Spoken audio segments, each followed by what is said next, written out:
अस्सलाम वालेकुम dear students. आज आप लोगों को मैं नेस्ट एनईटी मैथ के हवाले से गाइड करूंगा। 5 आप लोगों को मैं टिप्स बताऊंगा, उसके अकॉर्डिंग अगर आप प्रिपरेशन करेंगे तो आपके 75 प्लस मार्क्स आएंगे। मैं आपको बताता हूं कि नेस्ट का एनईटी मैथ के अंदर वो क्या डिमांड कर रहे होते हैं, किस तरह के क्वेश्चंस उनके पास होते हैं क्वेश्चन बैंक में। तो आप लोगों ने बड़ा केयरफुली इस लेक्चर को सुनना है। इसके सुनने के बाद इसके अकॉर्डिंग अगर आप प्रिपरेशन करेंगे तो आपके 75 प्लस मार्क्स होंगे।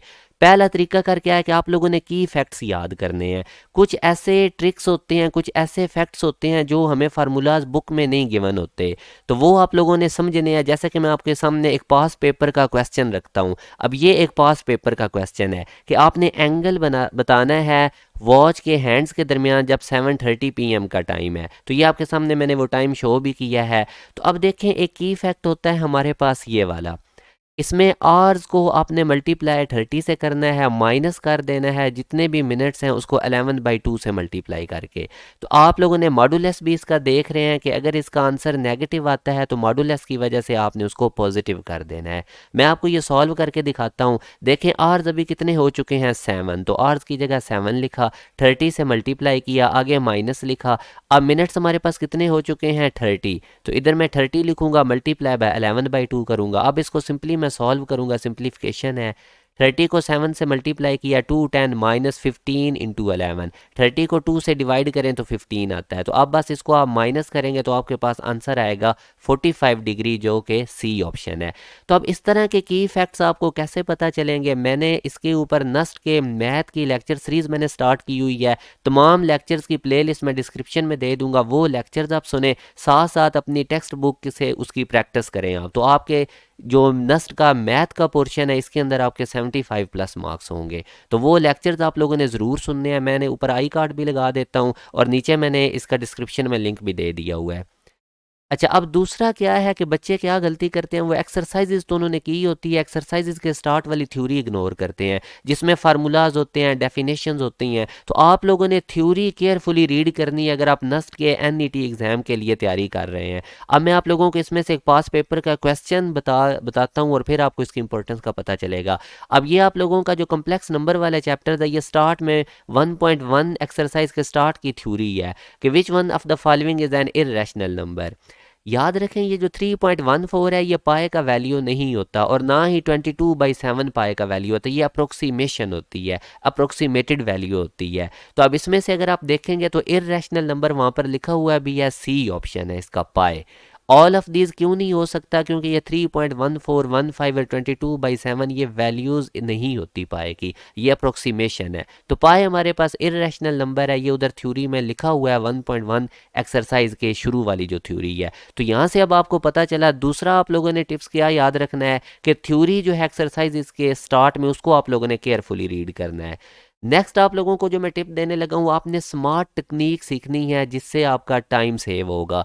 क्योंकि 80 MCQs मैथ के होते हैं नस्ट के पेपर में, तो आप लोगों ने टेक्निक सीखनी है स्मार्ट, जिससे आपका टाइम सेव हो। जैसे अब ये एक पास्ट पेपर का क्वेश्चन मैं नस्ट का आपके साथ शेयर कर रहा हूँ, आप लोगों ने लिमिट निकालनी है। अब देखें, अगर आप डायरेक्टली लिमिट इसमें पुट करते हैं तो डिनोमिनेटर में 0 आ जाएगा, आप x की जगह 2 पुट करेंगे तो ये अनडिफाइंड हो जाएगा। तो अब स्मार्ट टेक्निक क्या है, बजाय इसके कि आप इसको सॉल्व करने लग जाएं कन्वेंशनल मेथड से, आपको बड़ा टाइम लगेगा, इतना टाइम तो उधर होता नहीं। आप लोगों ने नोमिनेटर का भी डेरिवेटिव ले लेना है, डिनोमिनेटर का भी डेरिवेटिव ले लेना है। तो अब मैं जब डेरिवेटिव लूंगा 2x² का 4x आ जाएगा और x का 1 आ जाएगा। अब नीचे हमें पता है x का डेरिवेटिव 1 होता है और -2 का 0, तो ये मैंने डेरिवेटिव ले लिया। अब आप इसके अंदर x की वैल्यू प्लग इन कर दें, तो 4x - 1 में जब मैं x की जगह 2 पुट करूंगा तो ये मेरे पास 7 आंसर आएगा, जो कि सी ऑप्शन है। तो इस तरह की आपने टेक्निक सीखनी है। अब ये अगेन आपने कहाँ से सीखनी है, मैंने जो नस्ट के एनईटी मैथ के बहुत ज़्यादा रेलेवेंट पास्ट पेपर के मैं उनके क्वेश्चन करवा रहा हूँ टॉपिक वाइज, और साथ साथ मैं ट्रिक्स बता रहा हूँ सारी स्मार्ट टेक्निक्स। ये आप लोगों को मैंने तमाम इन लेक्चर्स का लिंक डिस्क्रिप्शन में दे दिया है, प्ले लिस्ट का आई कार्ड में भी लगा देता हूँ। तो आप लोगों ने ये बहुत अच्छी तरह सारे लेक्चर सुनने हैं और फिर अपनी बुक से इनकी और क्वेश्चंस की प्रैक्टिस कर लेनी है। अब नेक्स्ट आप लोगों ने याद रखना है, कंपैरिजन करके आपने पढ़ना है। देखें अब जैसे फॉर एग्जांपल आप लोगों को जर्नल इक्वेशन सेकंड डिग्री की ये होती है, ये चैप्टर नंबर 6 जो कोनिक सेक्शन का सेकंड ईयर मैथ का है, ये बहुत ज़्यादा इंपॉर्टेंट है नस्ट के पॉइंट ऑफ व्यू से। तो ये मैं एंड पे आप लोगों को इम्पोर्टेंट जो टॉपिक्स हैं, जो एक्सरसाइजेज हैं, वो भी बता देता हूँ एंड पे। तो आप लोगों ने कंपेरिजन करके पढ़ना है। अब ये आप लोगों के पास जर्नल इक्वेशन है सेकंड डिग्री की, A X square plus B Y square plus G X plus F Y plus C equal to 0। ये A B ji F C सारे कांस्टेंट हैं।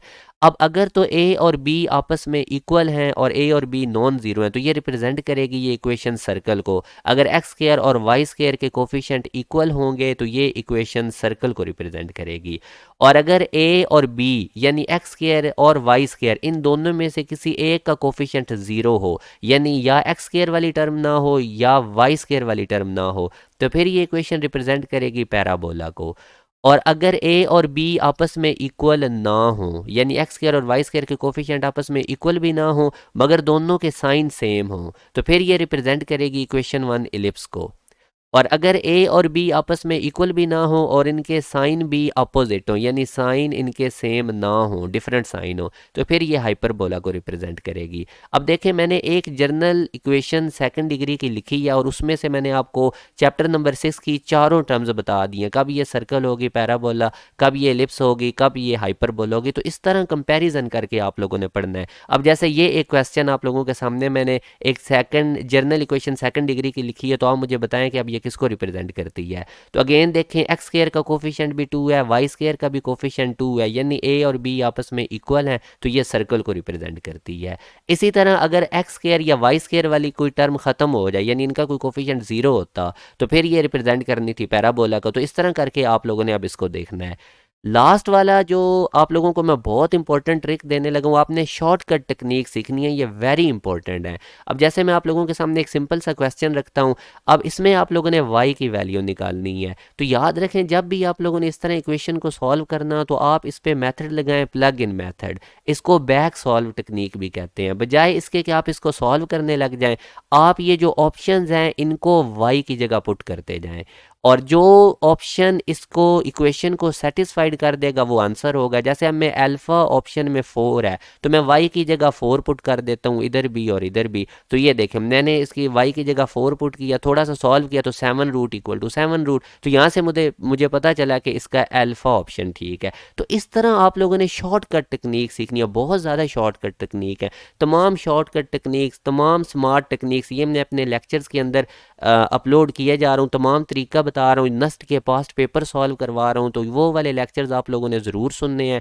मैंने प्लेलिस्ट दे दिया लिंक नीचे डिस्क्रिप्शन के अंदर, तो आप लोग आज से ये शुरू करें तो इंशाल्लाह आप लोगों के नस्ट के पेपर में 75 प्लस मार्क्स होंगे। अगर आप लोगों ने जिस तरीके से मैंने बताया और वो वाले लेक्चर्स अगर आप साथ साथ सुनते हैं तो आपका बहुत अच्छा स्कोर होगा। अब ये एंड पे मैं आपको इंपॉर्टेंट चीज़ें बता रहा हूँ। फर्स्ट ईयर मैथ में से कम्प्लेक्स नंबर वाला चैप्टर इंपॉर्टेंट है, खुसूसन argument of complex number very important है।